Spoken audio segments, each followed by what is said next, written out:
What's up, Falcons Nation? It's your boy Jew coming at you with another Atlanta Falcons video. As always, Falcons Nation, rise up. I want to thank all of my subscribers. I've been getting numerous new subscribers, so I appreciate everyone that supports this channel.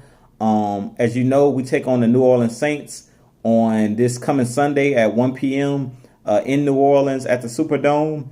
I already did my pregame video and my keys to victory for that game on Sunday. But in this video, I'm actually taking a different direction. And I just want to talk about, I've been thinking the last couple of days, and I want to do something a little different that I haven't done recently.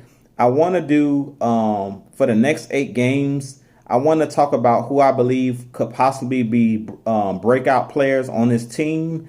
And I'm just going to strictly focus on the defense because that's where we really been struggling, is on the defensive end.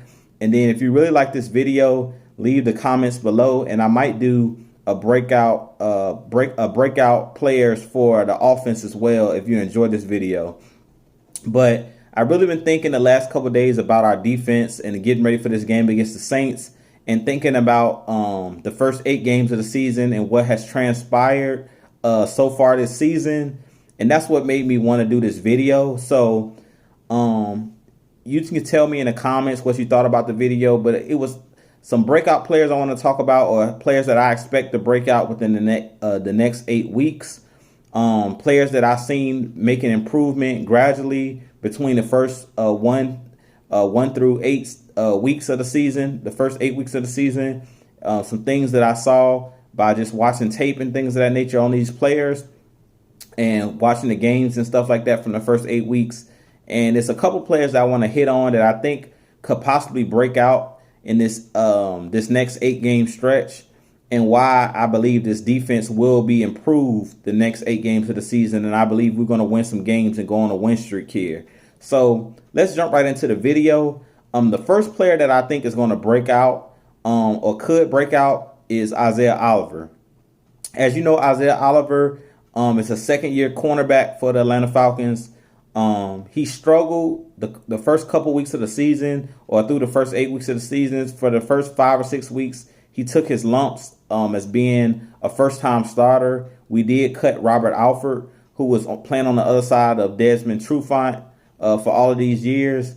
And when we cut Robert Alford, Dan Quinn gave that job or that position to Isaiah Oliver, who was drafted last year out of the University of Colorado. So couple things about Isaiah Oliver that I've noticed from watching him the first 8 weeks, and I've seen improvement, a lot of growth in him. And I do believe the second 8 weeks, through the season, through the second half of the season, I expect him to gradually improve and possibly break out and become one of the better players on this defense. The first thing you want to know about Isaiah Oliver, he's a longer corner. He's about 6'1". He's long, kind of like Richard Sherman. As you know, in Seattle, they like the taller, lengthier cornerbacks. Dan Quinn loved those type of players, those longer cornerbacks. He preferred the taller cornerbacks because in Seattle they like to be able to press up against, use their hands and push the receivers around a little bit, push them off their spot, bump and run them.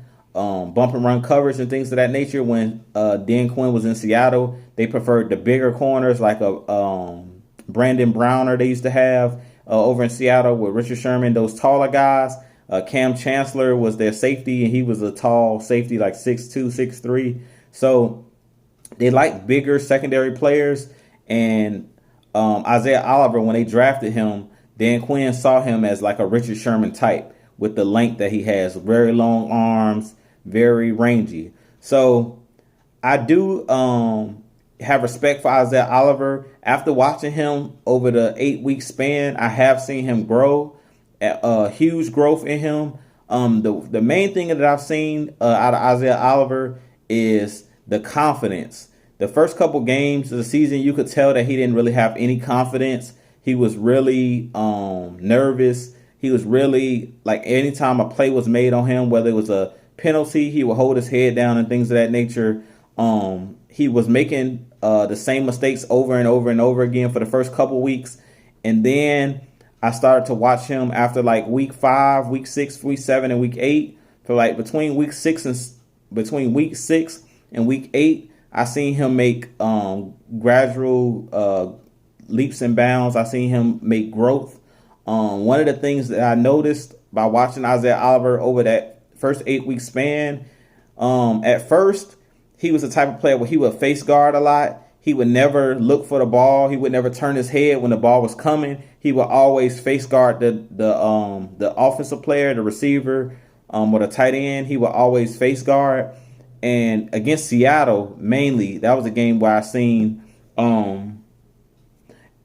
that was the mainly where I seen his growth, and he was actually turning his head. It was a couple plays that he made in the Seattle game where he tried to deflect passes. One pass, he got 2 hands on the ball, almost intercepted the ball. He turned around, turned his head at perfect timing. He was running sideline with stride for stride with the receiver, and when the ball came, he turned his head, as they always tell you to do, turn your head and look for the ball. He looked for the ball, because most of the times what these refs are looking for, they're looking to see if you're holding, like if you're grabbing the jersey, because it's easy to see a jersey tug. You know, when a jersey separates from the player's body, it's easy to see those jersey tugs and pulls. It's easy to see when you're not turning your head and looking for the ball. If you're just simply face guarding, I mean, the ball is coming behind you or coming over your head, and you're not doing like this, like the receiver when they go to catch the ball, you're not looking to see where the ball is to try to deflect the ball. If you're not doing that, it's easy for the refs to kind of throw a flag on those type of plays. And most of the time, they're going to give the offensive player the benefit of the doubt. But if you turn your head and look for the ball, even if I've seen corners holding, and doing all kind of stuff. I've seen guys fighting for position, like with the hand position, fighting each other down the field and looking for the ball. And I've seen them let those type of calls go, meaning the refs won't throw the flag. The ones that I've seen them throwing the flags like 90 to 95% of the times is if you're fighting, grabbing somebody's hand, or you're tugging the jersey and you're not looking for the ball. You're just like face guarding the offensive player. Generally, they're going to call either pass interference or they're going to call illegal contact in those particular instances. So in this last game against Seattle, he did a great job of turning his head, running stride for stride with receivers, and he did a better job in his tackling. So I really think that Isaiah Oliver has a chance to turn things around and definitely be a breakout player in the second half of the season. And I do expect him to continue to grow, because I've seen him grow leaps and bounds. And the main thing that I look at when I look at players and their improvement and their growth is, are they being called for the same things every game? Are they improving, or are they continuously making the same mistakes? Are they not continuously turning their head looking for the ball? Are they grabbing jerseys? Are they holding? Are they face guarding defenders? Because if they continue, like if you have a player that's continuously making the same mistakes over and over again, and they do that over a long period of time, that basically can tell you if the player is going to be like a bust, or if the player is, has a chance to improve. I usually like to give a player, like I said, at least 8 weeks, half the season, to see if I'm seeing any improvements. Doesn't mean that Isaiah Oliver going forward won't get any pass interference, penalties or anything like that, or any illegal contact penalties, because the game is already kind of slighted and favored towards the offense regardless.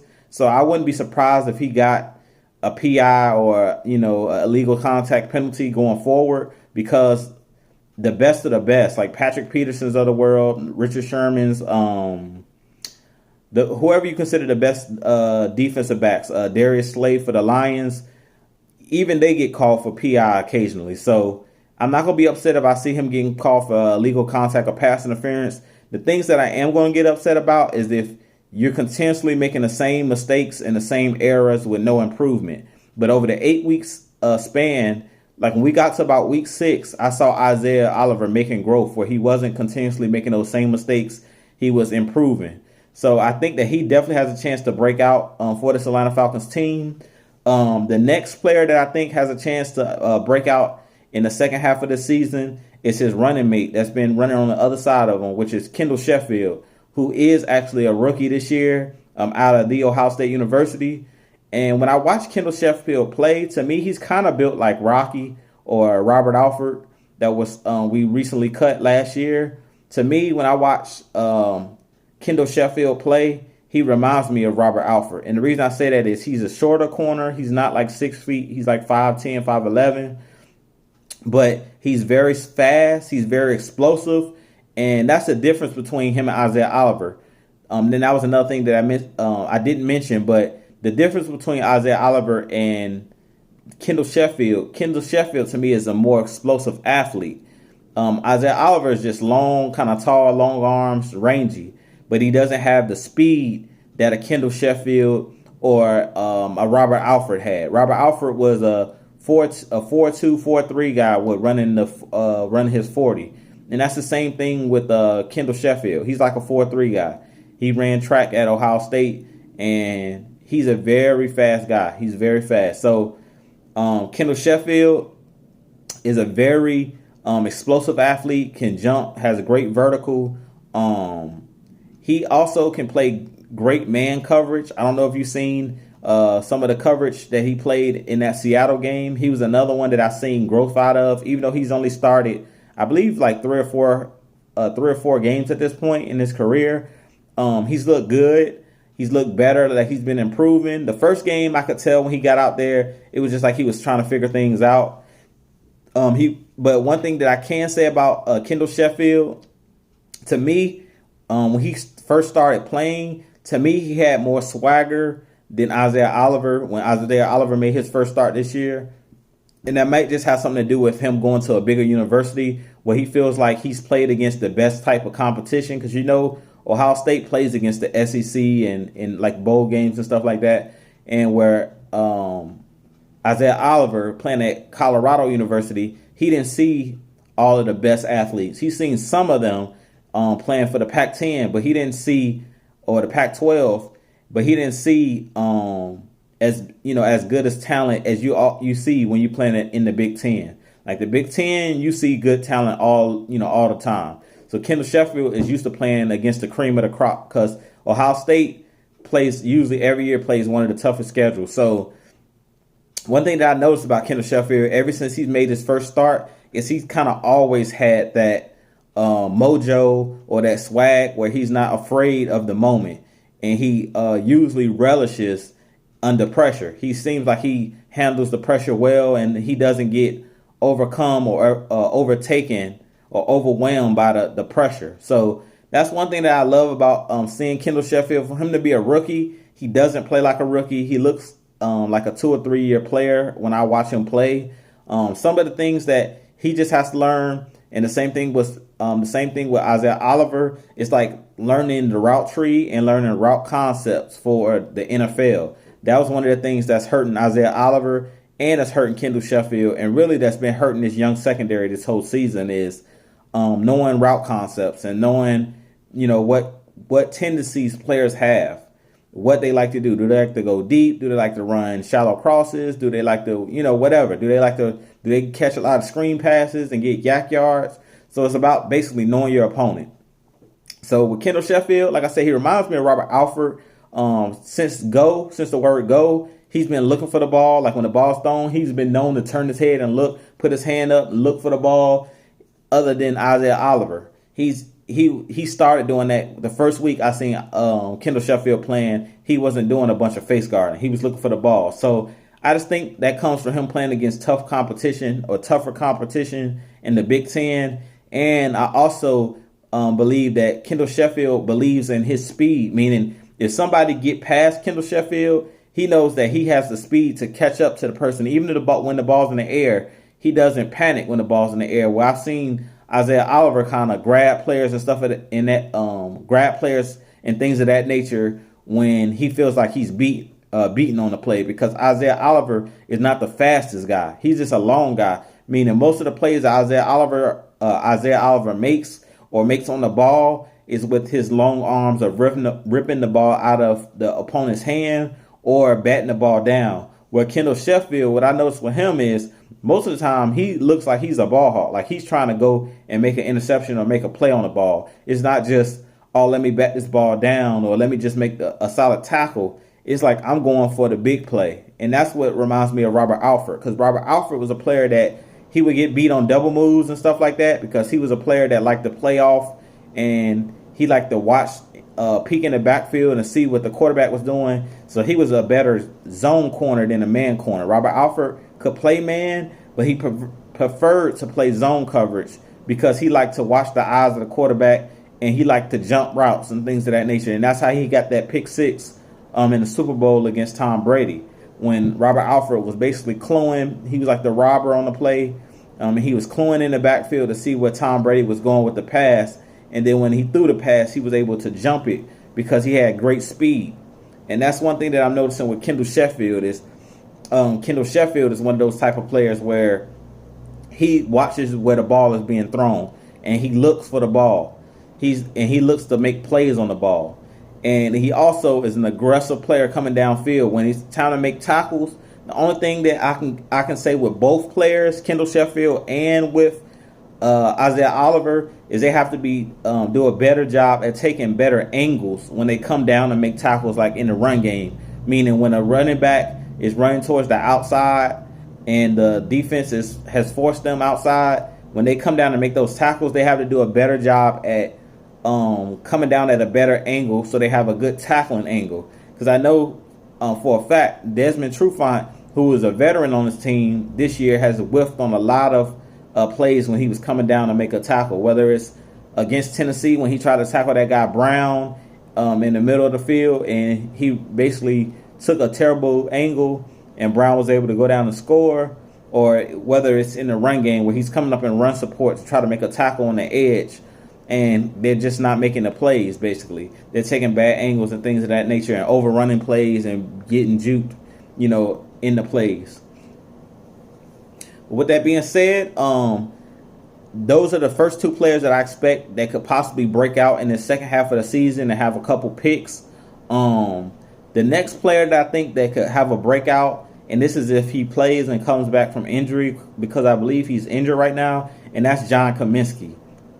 And the reason I feel like John Kaminsky could play a role in this team or could definitely be a breakout player and have a couple sacks is he's a high motor guy. One thing that I love about John Kaminsky, even since I first seen him in the preseason, is he plays with passion. He plays with a lot of aggression, and his motor never stops. I've seen him in the preseason where he falls down, somebody pushes him down to the ground, he gets back up, and he's chasing the quarterback, and he may fall or trip or whatever, he gets back up. He doesn't give up on the play. Or if it's a running back that gets the ball and has gained yards downfield, he's running 10 and 15 yards down the field to try to make the tackle and catch a running back from behind.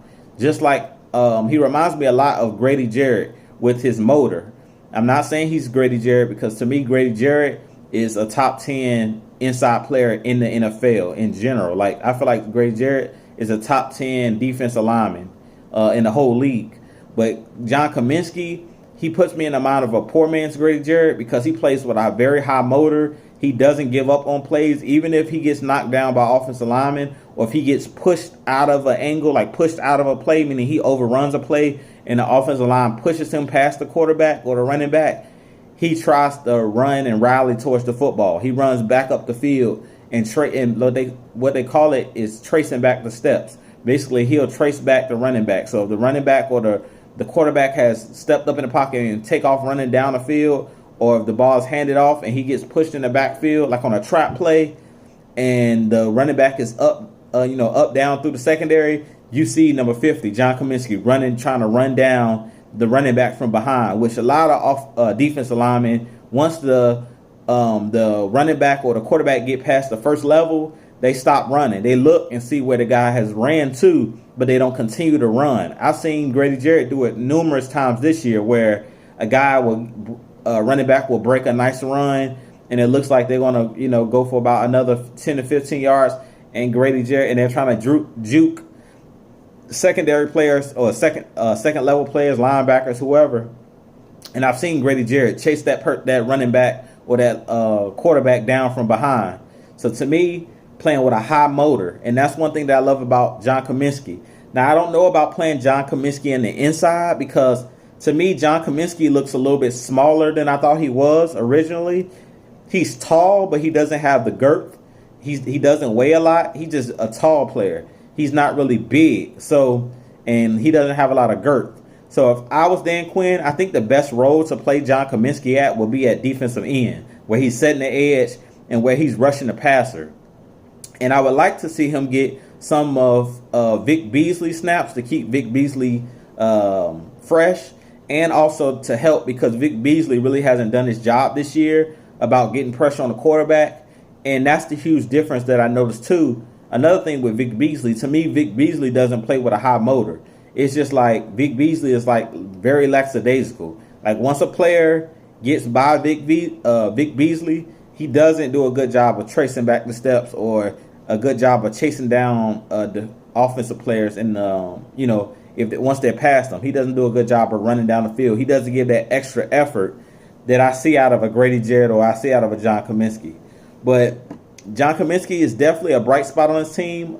He hasn't played in a ton of snaps. I think he only played about 60 snaps the whole season. But I would like to see him get some more snaps in these games because I think he could be a breakout player and could surprise a lot of people or surprise a lot of teams. Now, the next player that I think could also break out on this defense will be Takk McKinley. And the reason I feel like Takk McKinley could break out is for the same reason I just said of John Kaminsky. Takk McKinley plays with passion, he plays with aggression, and he also plays with a very high motor. He loves to bull rush and push offensive linemen around, push offensive linemen into the laps of their quarterback, and that's like to me his go-to move.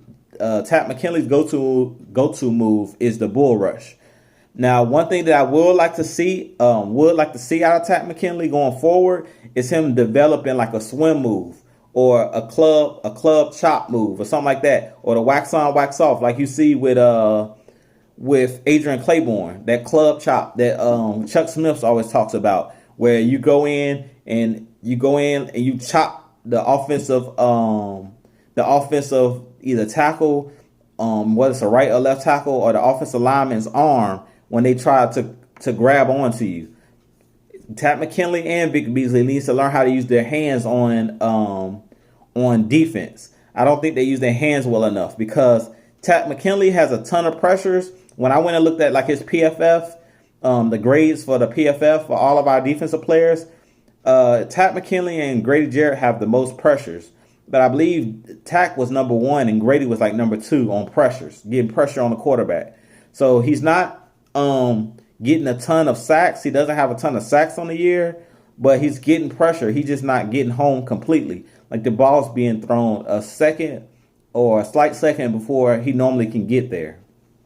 So I do believe that Takk McKinley could be a beast in this league and could definitely break out in the second half of the season and have about 3 or 4 sacks or maybe a little bit more. But he does need to get a counter move other than his bull rush, whether it's a speed rush, whether it's a spin move, whether we need to run some games up front where we have him looping around like him and Grady. He loop around Grady go behind him. Play some of those defensive line games and stuff like that. Run some defensive line games on the offensive line. So I definitely think that Takk McKinley can break out. And I think that Takk McKinley has a chance at another contract with the Falcons, a big contract, because he still has at least one more year left next year for Takk McKinley. So I'm definitely looking for Takk McKinley to step up and show that he can be the number 1 pass rusher on this team, because Vic Beasley has clearly shown that he's not the premier pass rusher that we thought he was. So I do think that Vic Beasley can still redeem himself, and I'm not saying that it's over for Vic Beasley because I still believe in Vic Beasley's skill set. I do feel like Vic Beasley has the body. He's in shape. He has the speed to be a decent speed rusher, but he needs to get a counter move as well, whether it's the club chop, whether it's the wax on, wax off, like a swim move. Because if you watch Grady Jarrett in the middle of the line, I don't know how many times I've seen him on the line at the 3 tech, and they'll hike the ball, and he swim moves and in the backfield. Swim moves, gets past or breaks a double team, splits the double team, and gets through to the running back or the quarterback. I've seen Grady Jarrett do that numerous times. Now, I do think that Grady Jarrett has kind of been done a disservice when it comes to the sack numbers. And the reason I say that is because the schedule is really what's done him a disservice when it comes to Grady Jarrett. I feel like Grady Jarrett, if he was playing against Tom Brady the last 8 games, or playing against a quarterback that's not mobile, like Drew Brees is not very mobile, this game coming up Sunday, I feel like if Grady Jarrett played against more pocket quarterbacks this season instead of all of these scrambling quarterbacks, he would have more sacks than he has. I believe his sack numbers are down because a lot of times when Grady Jarrett makes that initial impact where he breaks through the line and he's in the backfield, 9 times out of 10 this year, the quarterback has been a scrambling quarterback, and they've been able to outrun Grady Jarrett either to the edge or just throw the ball away before Grady Jarrett can basically tackle him. So Grady Jarrett is a very special player, and like I was saying, Tat McKinley, I would pair Grady Jarrett and Tat McKinley on the same side on some of the rushing situations because you got to pick your poison in. You can't double team both of them. So on some of these different schemes that we're running, or some of these different lines that we're rotating in and out as far as the defensive line, I would definitely look at putting Tat McKinley and Grady Jarrett right next to each other on the line to see if they can get pressure, if he can get a couple sacks.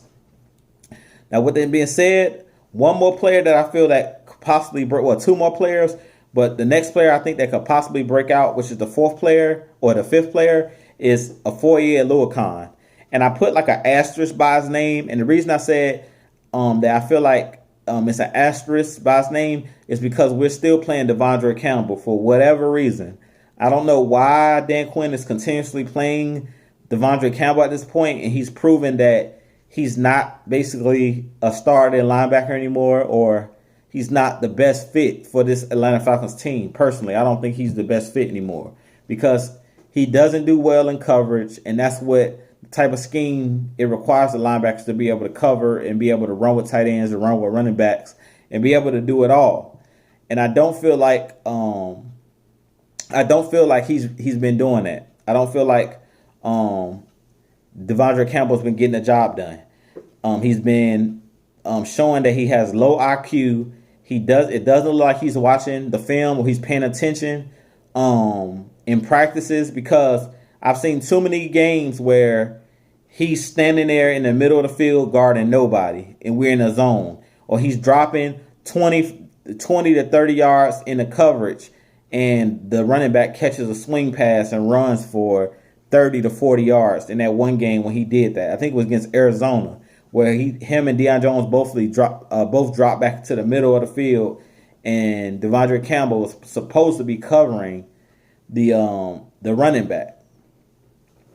Now, with that being said, I feel like if Afoye Oluokun gets his due playing time and they do make him the starter, or they do give him more snaps than Devondre Campbell, I feel like Afoye Oluokun has the IQ and he has the athletic ability to guard multiple positions, because the game of football is a game of matchups. Who can match up with this guy? Who can match up with that guy? Who can't match up? And that's what the best teams do. Like the Saints, they know how to manipulate the matchups. And I don't feel like we've been doing a good job of manipulating matchups this year on our own part. Because we can put it on the players, or we can put it on the other team. But at the end of the day, if we see a player that's being dominated, we have to pull that guy. If you see a guy being dominated and he has no answers, at some point you got to try something different. And that's what I feel with Devondre Campbell. Is like, we have to try something different at this point. So I would give Afoye Oluokun a chance to be the starter. And the reason that I would allow Afoye Oluokun to be the starter or get more snaps is because last year when he got his opportunity, when Deion Jones went down, he was able to play the Mike linebacker position. He was able to take over that position last year. When Deion Jones went down, he was basically our main tackling linebacker, our main leader at that point. And last year, Afoye Aluakon proved that he was one of the better linebackers on the team because he did lead the team in tackles last year, and he was very quick to the ball. He has great football IQ. He went to Yale, so he definitely has. He's very smart and has great intellect. So I think that Afoye Aluakon is just a better. I think he's a better all around fit than Devondre Campbell at this point because he's able to run with those running backs and he's able to run with tight ends just a little bit better.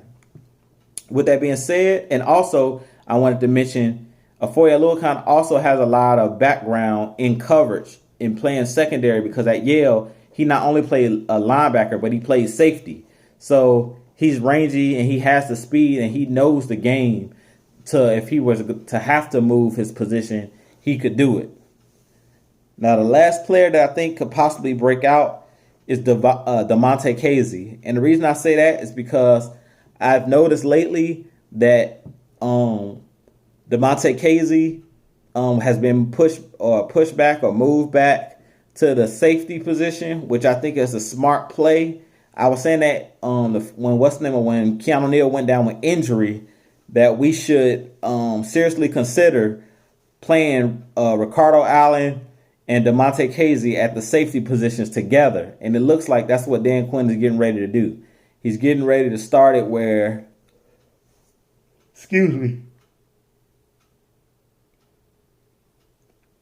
I think that's what he's going to do.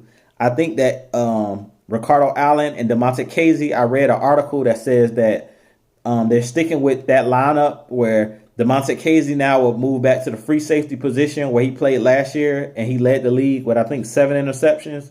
And he's a great ball hawk where he can see the full field, like playing that free safety role where he's playing that middle of the field role or outfielder role as far as football. And Ricardo Allen is filling in for Keanu Neal at that strong safety position, which I think is good for him as well because Ricardo Allen, even though he's small, he is a dog. Even though he's small, he likes contact. He likes playing in a contact sport. So I definitely like Damontae Kazee. I don't think that it necessarily was the right move by Dan Quinn to move Damontae Kazee to the defensive back position after we lost all those players and after Keanu Neal and Ricardo Allen came back. I understood, though, Dan Quinn's mindset of thinking, if these guys come back strong, then I'm not going to need Damontae Kazee playing the free safety position. So he tried to change him back to corner because that's what he was in college. But with that being said, I do expect with Kazee moving back there with Ricardo Allen, him to get a couple picks against these games, against these NFC South opponents. And then there was one other thing that I really wanted to talk about. And I want to hear what you guys feel about this, Atlanta Falcons Nation. So, with me saying that Kazee moving back there with Ricardo Allen and both of them being our safeties, this is my mindset. It's something that I thought about, and I want to know what you guys think about it. So definitely leave a comment below. But how about, I was thinking, what if Ricardo Allen and Damontae Kazee, the remainder of the season, ball out? We win a couple games, they ball out, and they're balling at the safety position. And when Keanu Neal comes back, who's gonna move back to like being corner? Is it going to be Damontae Kazee moving his position, or what is going to be the dilemma at that point? So something that came over my mind that I thought about is, what if we let Ricardo Allen and Damontae Kazee be our permanent safeties if they play well down the stretch here? And how about we bring Keanu Neal back and allow Keanu Neal to play linebacker, like outside linebacker? I think that would be a really good fit for him. I think that would be a great fit, moving Keanu Neal to a linebacker's role next to Deion Jones. So, like, if we let go of Devondre Campbell at the end of the season, I wouldn't be opposed to, when Keanu Neal comes back from injury, let's put him at linebacker and put him next to Deion Jones, because as you know, Keanu Neal likes to play close to the line anyway, towards the next close to the defensive line anyway, or the offensive line anyway. He likes to play up near the line of scrimmage because he was playing the box safety role. But I think he would make an excellent undersized safety. And the reason I say that I think that Keanu Neal would make a great linebacker, outside linebacker, is because he plays the game very physical. He's not scared of contact, and he likes to lay guys out. And what's the better way to do that than not throwing on a number 50-something jersey? You know what I'm saying? What I wouldn't mind seeing. I would not mind seeing Keanu Neal playing that role, playing up close to the line, playing that linebacker's role, the outside linebacker's role. I think he would make a great outside linebacker, and I think that would definitely take care of improving the coverage, because he already has familiarity with playing in the secondary and covering like tight ends and things of that nature. He was already doing that. So if we were to make him the outside linebacker and get rid of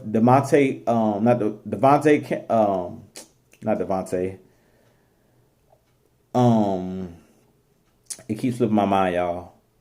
Campbell. I just said it. Devondre Campbell. If we keep Devondre Campbell, or we get rid of Devondre Campbell, I think that would be an excellent thing that we should try to let Keanu Neal play the linebacker spot. We all know that Keanu Neal loves to hit, and even though he's undersized, he plays bigger than his size. And if we were to make upgrades on our defensive line and get some bigger defensive linemen where they can swallow up that offensive line and just allow Keanu Neal and Deion Jones to just travel to the ball and run to the ball like heat-seeking missiles, man, I think that would be awesome. I think that would be like something that would be crazy if they could do it. So that's something that I definitely would say that the Dan Quinn should consider before just putting Keanu Neal back at the safety role. I would be interested in seeing him at a linebacker role with our team. But with that being said, that's pretty much all that I had, and that was an idea I had. So definitely let me know what you think about the idea. Definitely tell me what you think about this video. If you would like me to talk about some offensive players in the second half that I think may break out, I'll be happy to do another video for you guys about that. But I definitely wanted to do it on the defense because we've made changes at the defensive side. So I definitely wanted to do that. But with that being said, this has been your boy Jew. Y'all enjoy the weekend. Y'all enjoy this game against the Saints. I expect to win on Sunday. Y'all rise up. Definitely hit that like button. Hit that subscribe button. Tell your Falcon friends and any football fan you may have, come check out the page. Definitely subscribe. I have all of the good Atlanta Falcons content that you may want and that you will need. But as always, it's peace and love. If you would like to donate to the channel, you know where to go. You can go to the Cash App. It'll be $ Jew Talk Sports. And as always, Falcons Nation, rise up. I'll holler at y'all in the next video. Peace. Enjoy the weekend, y'all.